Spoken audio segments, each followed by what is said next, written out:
Sup, y'all? I'm starting to think that the Pantheon of Hallownest is not good for my heart. I'm gonna have a heart attack and, like, die at a really young age if I keep doing this.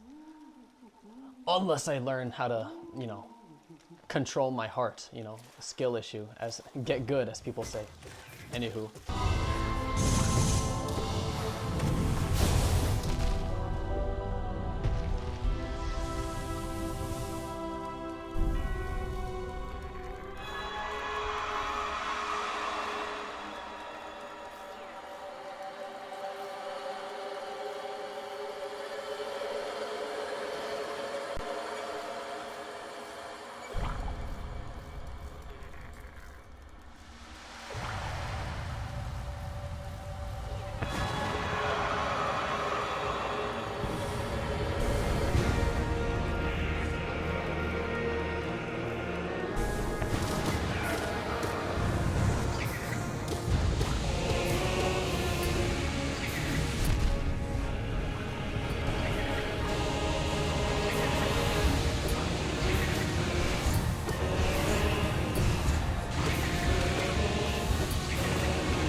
Holy shit.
Sup, y'all? Isn't it nice that I can pause this game, unlike all the Souls games?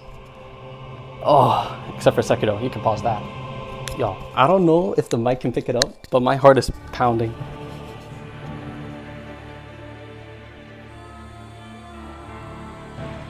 Okay, that's enough of that. We're gonna do some deep breathing.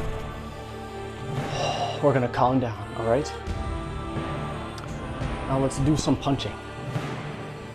Get the blood used for something other than nerves, you know?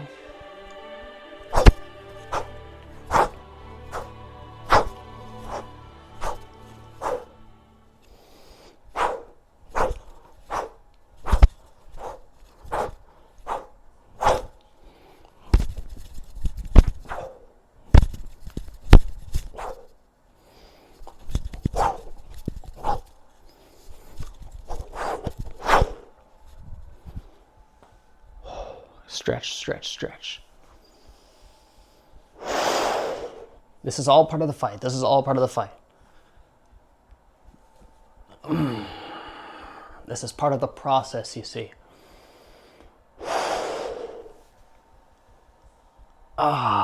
Don't think, just do. You know what to do. Don't think, just do. Doesn't matter how much health you have or don't have. Just attack and dodge like you know you're supposed to do. And then you'll kill the absolute radiance with a bunch of minions. No need to waste time if you're ready.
I thought I had 6 health. From when I counted my masks in the pause screen, I thought I had 6. I miscounted, I had 7.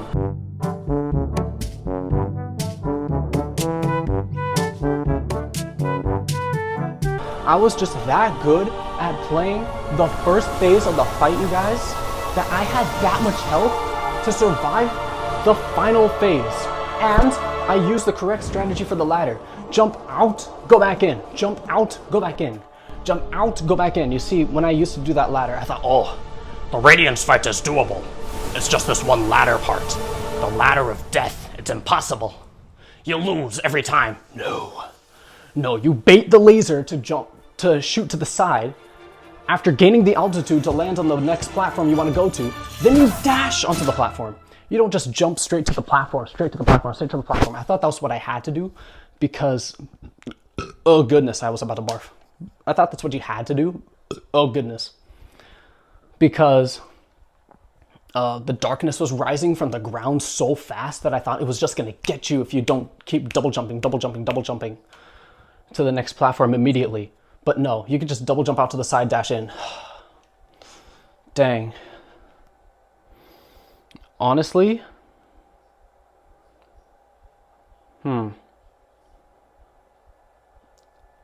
it's hard to say whether Radiant Markoth is harder than Radiant Absolute Radiance. Bruh. Isn't that crazy? This random bum who died in the middle of nowhere with nothing attacking him. He was surrounded by, like, there's not a kingdom. He wasn't raiding some castle. He wasn't fighting this gigantic dragon. There was this huge, like, dinosaur thing, but no way he was fighting that. Surely he didn't try to fight it because he ended up in this room in the middle of nowhere. What I'm saying is he's a total bum. Yeah, he's as powerful as the Radiance. Isn't that crazy? Anywho, that's the second time I've beaten the Pantheon of Hallownest in my entire life. The first time was May 2023. That's right. Almost 2 years ago. Not because I've been playing Hollow Knight like the whole time after that, but because I didn't play Hollow Knight for 2 years. Anywho, now I finally have a full Pantheon of Hallownest playthrough on my channel, and I'd argue that it's straight up harder than the run I did 2 years ago. I'd say the biggest impact having a bunch of minions had on the fight was that they kept waking up the boss. Whenever I stagger a boss, usually I'd be able to heal up, right? So I just had to go through the entire boss fight without taking time to heal when the boss is staggered. With the sole exception of Nightmare King Grim, because he can't be woken up when he's staggered, because he's just that little fly thingy. I did enjoy myself in the world of Hollow Knight, but I didn't enjoy all of it. Oh my gosh. Part of it hurt, man. It was so freaking painful. Good grief. Anywho. Woohoo, 112%. Most of that time was in the Pantheon of Hallownest. Oh gosh. The second thing that made minions harder was the shorter nail. I mentioned it before, but the short nail makes it so that you have to get much closer to bosses to hit them and to pogo off them, which means you're putting yourself way at risk with this little micro penis you got there. So the Mark of Pride was also one of my go-tos. Let's see if I can make my ult build. This for sure, this for sure, this for sure, and then the last two charm slots, I think it was Grub Song and maybe Sprint Master. I mean, I don't know what other one slot charm I'd put there. That would give me, you know, a ton of soul from the Grub Song and Sprint Master. Is that a ton? Okay, maybe honestly it's not that. Another possibility for 2 years ago, I don't remember clearly, is this. I probably switched between the two depending on my mood. Oh, wait. I think it was this. Yeah. Yeah, this looks about right. This way, I was safer when a boss hit me. It was either that or the Sprint Master Grub Song, anywho. Yeah, the minion build is absolutely harder than this. The third thing I'd say, other than the nail length and waking up the bosses when they're staggered, is that I don't have Unbreakable Strength, which in my opinion is one of my absolute must-go-to fundamental charms. So not having this makes the fight longer, because you're going to be hitting the boss with your nail anyway. But hey, at least I had the passive damage from the minions, so it's not all bad, you know? Oof. Oh, another thing, the Glowing Womb is number 4. Glowing Womb constantly drains your freaking soul. So you're gonna be, you're not gonna be able to use it to heal a lot of the time.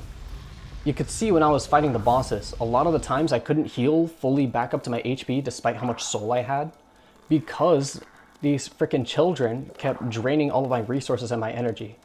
That is why I'm never having kids. Anywho. Oh, my heart hasn't beat like that so hard in a long time. Thank you guys so much for watching. Thank you, Ryan, for completing the Pantheon of Hallownest for the second time now. And I'll see you guys in the next video.